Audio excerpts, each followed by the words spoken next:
le dernier, voilà.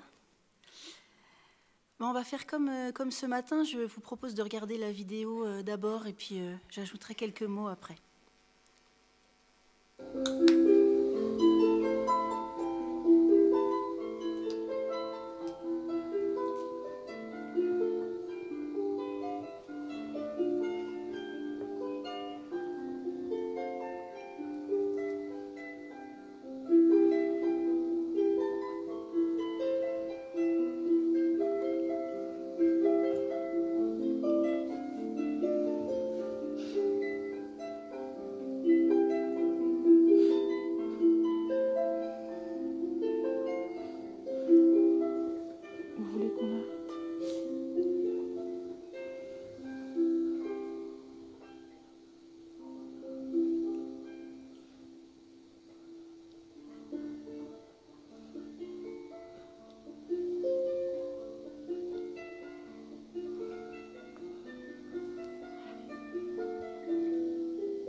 Voilà. La digestion est peut-être un peu encore là, alors un petit peu calme. Hein. Alors, vous avez pu voir dans cette vidéo ma collègue Anaïk, qui est là, dans la salle, que je remercie.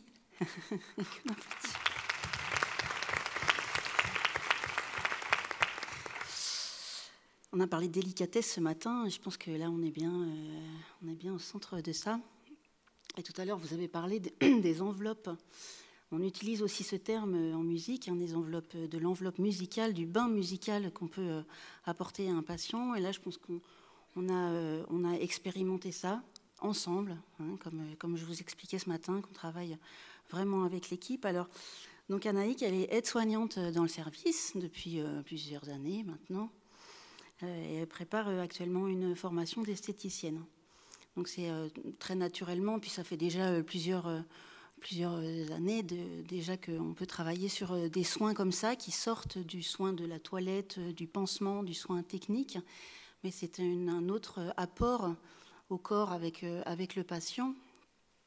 Et je pense que là, c'était une patiente que je suivais en musicothérapie depuis plusieurs séances déjà. Donc on avait bien senti qu'elle était sensible à la musique, sensible à l'écoute musicale, mais aussi au partage musical, quel qu'il soit. On a beaucoup chanté ensemble, notamment. Mais elle était aussi sensible au toucher. Donc l'objectif pour nous, c'était d'abord voilà, de lui proposer, comme vous l'avez vu, un instant de détente, de relaxation, mais aussi, ça lui a permis bien plus que ça finalement, de se détendre, parce qu'on avait senti qu'elle, devant nous, elle s'autorisait à avoir des émotions qu'elle ne s'autorisait pas nécessairement devant ses proches. Donc on l'entend un petit moment au début, peut-être vous avez entendu, elle a des larmes, elle a Laura, qui est une autre collègue qui filme, lui propose, voilà, est-ce qu'on arrête, comment vous vous sentez? À chaque fois, on est très attentif à ce moment du patient, pour qui ça peut être difficile. Moi, ça m'arrive aussi, s'il y a une musique qui est trop, voilà, qui fait naître trop d'émotions, on peut arrêter à tout moment. Ça reste quand même une proposition. Voilà. Donc le patient n'est obligé en rien. Mais là, on peut observer, vous avez vu dans sa main, hein, c'était vraiment, je pense, là plus qu'un soin, c'était un moment de relation important, de communication, vraiment important pour cette dame et pour nous. Et puis on était quand même 3 de l'équipe dans la chambre, ce qui n'est pas rien quand même autour d'elle. Mais vous avez pu voir dans sa main, voilà, un apaisement, une détente. Là, c'était la deuxième main en fait. Vous avez la suite, vous avez la fin, parce que la vidéo est un petit peu plus longue que les autres. Elle faisait un peu plus de 3 minutes, mais en fait le soin il a duré beaucoup plus que ça. Donc l'utilisation, en plus de ce soin, l'utilisation de la musique permet à la communication non verbale, comme on en a vu un petit bout ce matin, et aux émotions de s'exprimer sans avoir recours aux mots, à la voix, encore une fois, au regard. Là, on peut juste échanger des regards pour savoir comment ça va, si tout va bien et si on peut continuer. Alors, Anaïk a préféré rester là. Alors, on a écrit ensemble le commentaire de cette petite vidéo. Alors, je vais vous la citer parce que je trouve important. Moi, c'est vrai que là, je suis en retrait, tout en apportant cette enveloppe musicale comme ça aux soins avec mes collègues. Et Anaïk nous dit « J'étais centrée sur la musique, et j'ai adapté mes gestes au rythme de la patiente, au rythme de ses émotions et au rythme de la harpe. Et moi, j'observe aussi de mon côté, alors même si j'étais un petit peu derrière, je vois la vitesse aussi des gestes. Et donc, je peux aussi adapter mon rythme. C'est l'avantage de la musique jouée en direct. On peut improviser, on peut faire ce qu'on veut. En plus, la harpe, pour ça, c'est super parce que quoi qu'il se passe, on peut tout changer à tout moment. Nous avons pris le temps quand même de la questionner sur, comme vous l'avez entendu, sur ce qu'elle ressentait, sur ses sensations, sur ses émotions. Les échanges verbaux étaient cependant inutiles pendant le soin grâce à ce toucher qui a vraiment remplacé. Là, on n'avait vraiment plus besoin d'échanger parce que le toucher, finalement, les mains peuvent se parler tout simplement, sans avoir aucun autre recours. Et le fait d'apporter la musique en plus, je pense que ça permet encore plus de ne pas parler finalement et de profiter de ce temps-là, de se caler vraiment.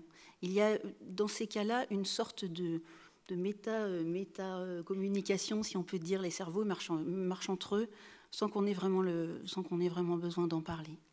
Voilà, c'était notre dernier petit bout de la journée. Merci beaucoup. Et puis, j'espère que vous aurez l'occasion. Ce matin, c'est Monsieur Mallet qui a parlé du livre de ma collègue Claire Aupert, qui, vous avez sans doute entendu parler de ce livre, qui est sorti il y a déjà plus d'1 an, Le pansement Schubert. Claire est violoncelliste en région parisienne. Voilà, et on s'inspire, alors plusieurs collègues, pas tous, hein, mais moi j'ai rencontré Claire plusieurs fois, et c'est vrai qu'on s'inspire de ce qu'elle a fait, de ce qu'elle peut nous apporter, de ce qu'on peut échanger aussi pour adapter notre pratique et ajouter. Il ne s'agit pas du tout de remplacer les soins, absolument pas, mais bien de compléter, d'avoir un regard complémentaire sur ce qu'on peut faire en soins palliatifs. Je vous remercie.